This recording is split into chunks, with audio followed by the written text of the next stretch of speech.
Buenos días, chicos. Hoy continuamos donde lo dejamos el otro día. Como recordáis, que vimos que en esencia la electricidad es una corriente eléctrica, es decir, electrones en movimiento. ¿De acuerdo? Para poder tener electricidad y que un aparato eléctrico funcione, requerimos de electrones que vamos a sacar de unos átomos y vamos a poner en movimiento dentro de un circuito. Para conseguir ese movimiento de electrones requeriremos de un generador. Esto es lo que vamos a empezar a ver ahora ya trabajando desde el libro de texto. En base a eso, este movimiento de electrones lo realizaremos dentro de un circuito eléctrico. ¿De acuerdo? Y responde a esta definición, es decir, el desplazamiento continuo de cargas eléctricas, electrones, que lo sacamos de los átomos, como hemos visto anteriormente, a través de materiales conductores, que si habéis ampliado en el vídeo que os propuse, veréis que incluso los propios electrones de los materiales conductores, como puede ser el cobre, forman parte de la corriente eléctrica, haciendo un intercambio de electrones de los propios átomos de material.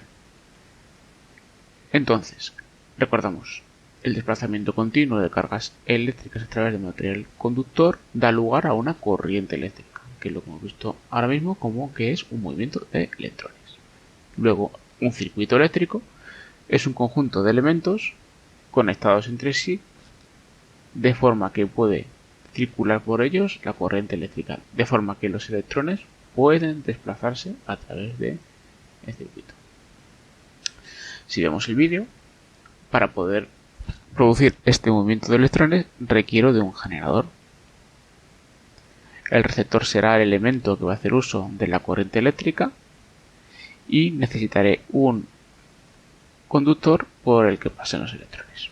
El último elemento que vemos, que es nuestro clip, no deja de ser el interruptor que nos va a dar paso a que la corriente eléctrica empiece a iniciarse. Es decir, ahora mismo aquí no hay corriente eléctrica. ¿Por qué? Porque no están unidos los dos polos de la pila. Ahora mismo hay una separación que impide la continuidad del circuito. En cuanto el clip toque el otro borde del conductor, los dos bordes de la pila estarán unidos a través del conductor y de los elementos del circuito. ¿Qué quiere decir eso? Que los electrones empezarán a moverse de un polo a otro debido al, y voy a decir una primera palabra, diferencia de potencial eléctrico que hay entre una parte de la pila y la otra. Es decir, porque hay más electrones en un lado de la pila que en otro. Esto de la pila responde a en el que teníamos aquí nuestra pila. Realmente lo que hay dentro de la pila es tenemos un elemento con una alta carga de átomos con muchos electrones y en el otro con pocos, de manera que a la que mucho electrón pasa al otro lado generando una corriente eléctrica. ¿Por qué? Simplemente por diferencias de potencial eléctrico, es decir, por diferencias de cargas que hay de electrones de un lado hacia otro. Y eso solo va a ocurrir en cuanto se conecte el cable. Ya en ese momento, por la diferencia que hay de electrones de un lado a otro de la pila, los electrones se volcarán en dirección hacia el otro polo. Y en ese transcurso, en ese movimiento, mientras pasan por lo que sería nuestra bombilla, harán que se ilumine por el rozamiento del filamento de la misma. Ahora, ¿qué es esto de 4,5 voltios? Hace referencia al potencial, es decir, potencial, como dice la primera palabra, es la capacidad, ¿vale? Es la capacidad que tenemos de potencial que tenemos de hacer algo.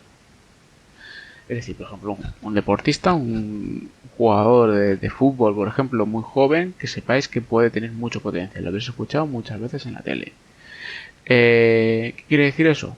Que tiene la capacidad de llegar a ser un buen futbolista. Lo que ocurre es que todavía no ha demostrado su potencial. No ha demostrado el nivel que puede llegar a tener. Es cuestión de tiempo, de que juegue y que aprenda.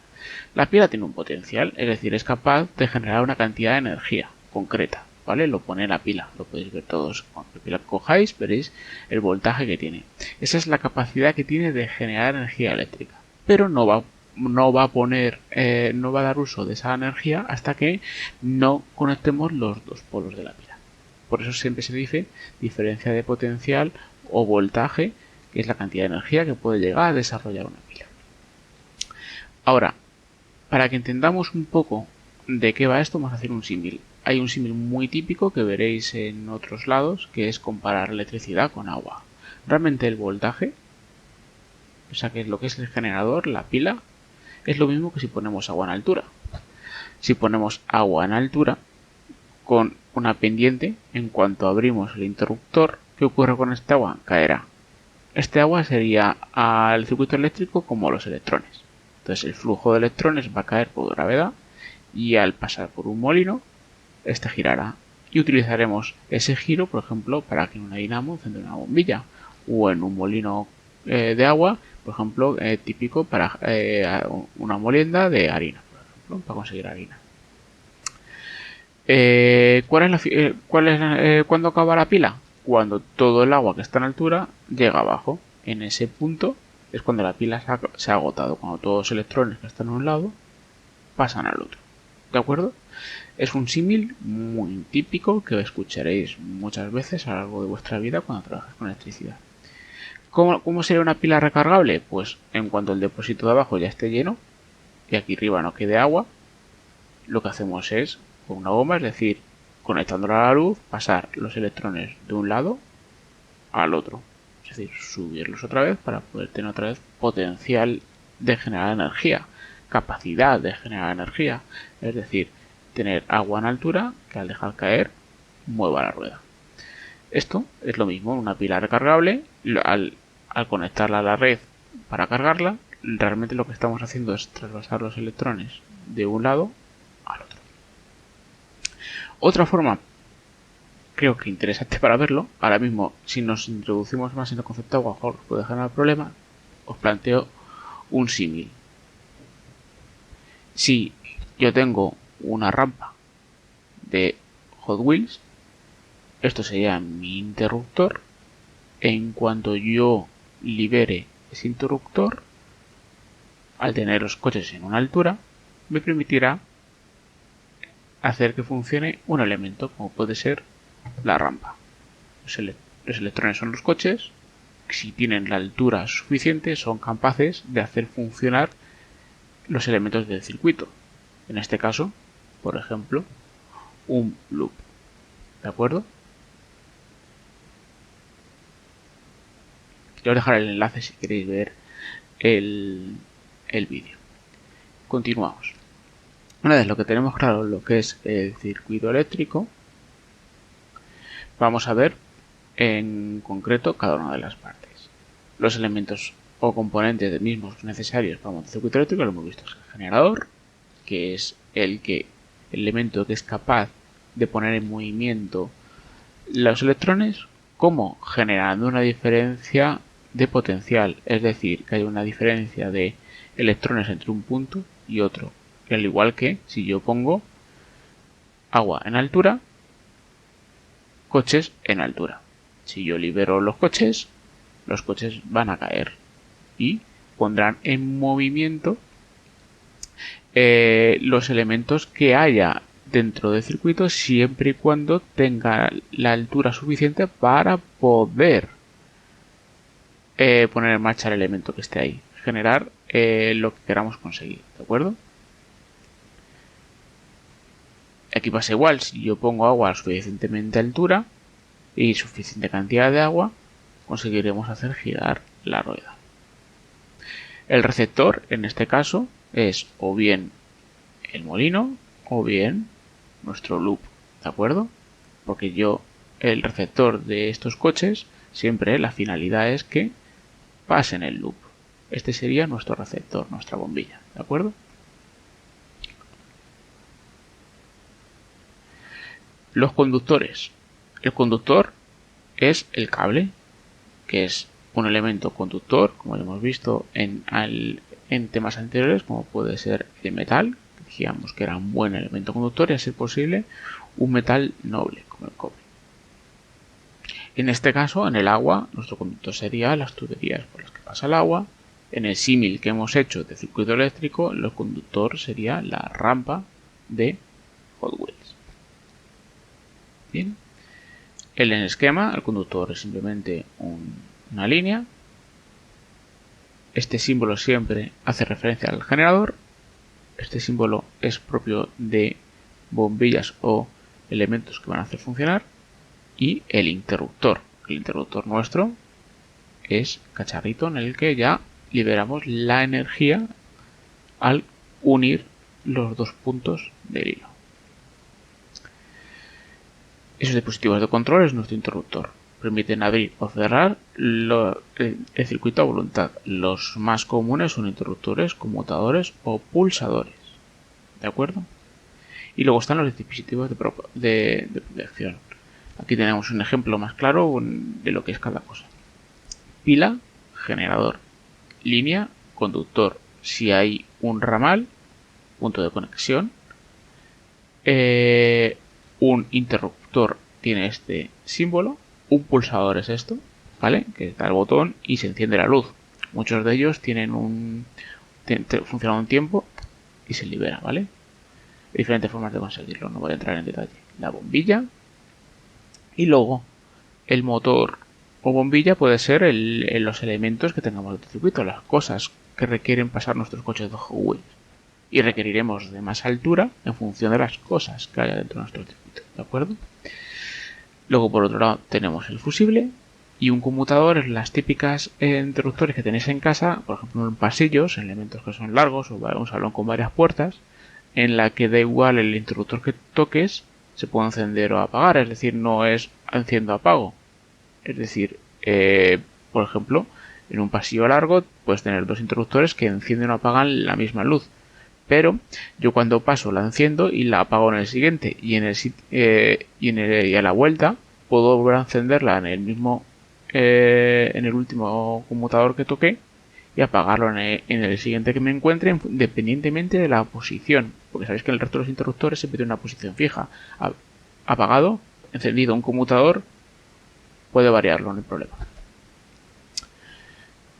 En base a esto podremos meternos a ver tipos de circuito, ¿de acuerdo?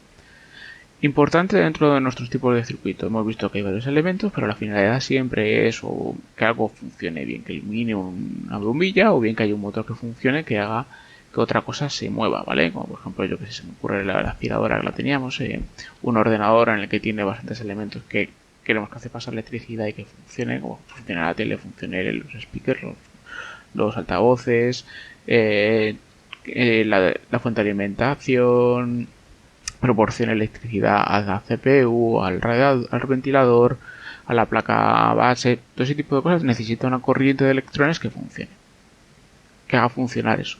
Para que haga funcionar con uno de los elementos de un ordenador, una bombilla o un motor, requerimos de un voltaje adecuado. Es decir, requiero de una altura específica para hacer funcionar con uno de los elementos. Esto es un elemento sencillo. Solamente requiero de una altura específica para hacer girar el loop. Muy fácil. Pero, claro, esto es un circuito que nos vale de base. Si queremos algo que se parezca más a la realidad de un elemento electrónico, debe ser esto. Aquí tendré una altura a la que tendré que ajustar para conseguir que mi electrón llegue hasta un punto concreto. Prueba error. Es decir, si hasta aquí me quedo corto, la finalidad sería subir más la altura. Si subo más la altura, llegaré más lejos.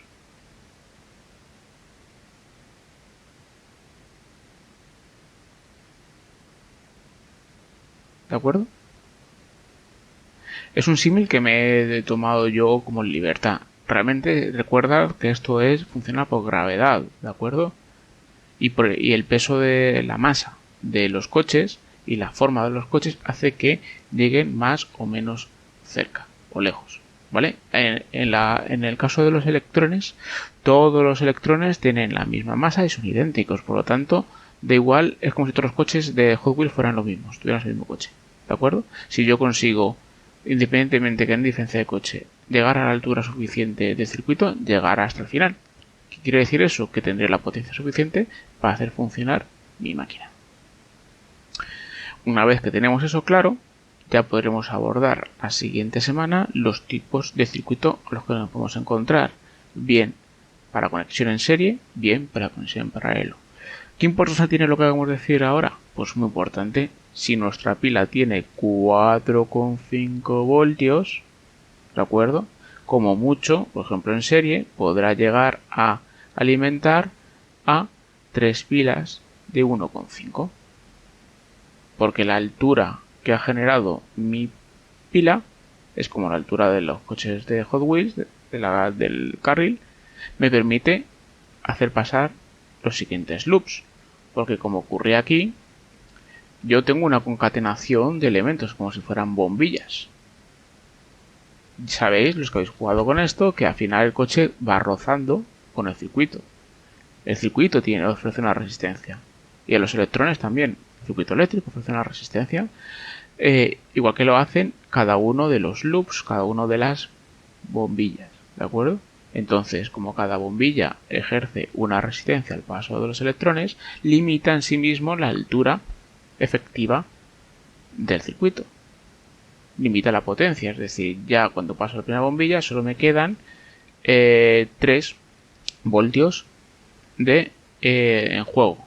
Luego solo me queda 1,5 y ya a partir de aquí ya no hay carga posible para poner más bombillas. Si pusiera otra bombilla no funcionaría el circuito porque no es capaz de abordar todas las bombillas. Es el símil de estos coches que se han quedado en camino porque no había la suficiente altura.